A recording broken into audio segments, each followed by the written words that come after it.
I had entirely too much on my calendar today. Insane, crabby, stressful kind of calendar. I hate days like that. Want to see how I survived, and you maybe can too? We had one of those insane, crazy days that you look at a couple weeks ahead of time on the calendar, and every time you look at that day, you think, How are we going to do that? There's too much. And last night I went to bed, and I was kind of dreading it because we had back to back to back family and kid events, and I went to bed thinking, gosh, I just want to stay in bed the whole day and not go to any of my events. And I woke up and I got up and I went to the first event and I had a great time. I talked with friends. I heard, a good reminder about that what we say can encourage other people. And somewhere at that first event, I thought, I really have a choice about today. I can either dread this whole day and be harassed and crabby and yelling at my kids and, stressed out from one thing to the next, or I can have a good attitude and see if I can't capture some really beautiful moments. And so, unlike other crazy days when I've tried the stressed out yelling plan, today I purposefully looked for joy in the midst of the crazy. And so it was a good day. And so what we did, the first thing that we did this morning was I went to the coffee and cards event at church. It was fun.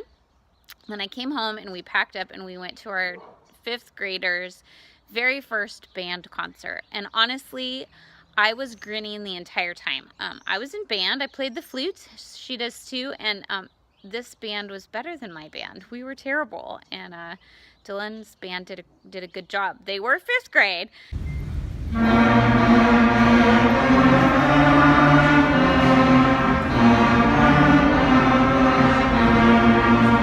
Like my dad said, fifth grade band is more about the fun than it is the amazing music, but we had a great time and it was fun. I just couldn't stop grinning.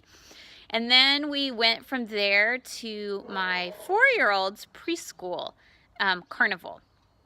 And that was also a ton of fun. We went around and did the corny little games and watched during the bounce house, and it was fun. And I could have been focused on, the screaming 4-year-olds and the lines and the cost and stuff, but instead I just tried to take in the moments of, just having a good time with my kids. And then the last thing I had to do is drive about 40 minutes, well, maybe not quite that many, but it doesn't matter. I had to drive out and drop my daughter off for a birthday party and drive back and out, and it could have been something that I considered a chore, but instead I purposefully looked for some beautiful scenery, and I took just a couple of photos. They're nothing special, but I'll tell you, when I was looking for beauty, I did better than when I was looking for the crabby. And then I came home and I was getting ready for this video, and outside my window I saw it. Look, my apple tree. Oh my gosh. We didn't kill it yet. It's blooming, and I know it'll be couple years before we get apples, but it actually bloomed. It survived our nasty winter, and I just would encourage you, I'm more preaching at myself here, but on your crazy days, try to look at them and say, I picked these things on purpose, and so I'm gonna enjoy them.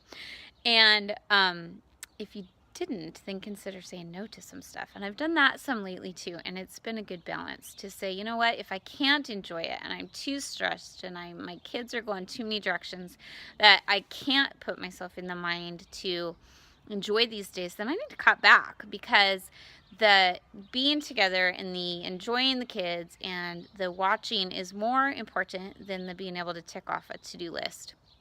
I have a friend who calls me a workaholic. I think she'd be proud of me for this one. I love you guys, and I thank you for listening, and I hope you're encouraged.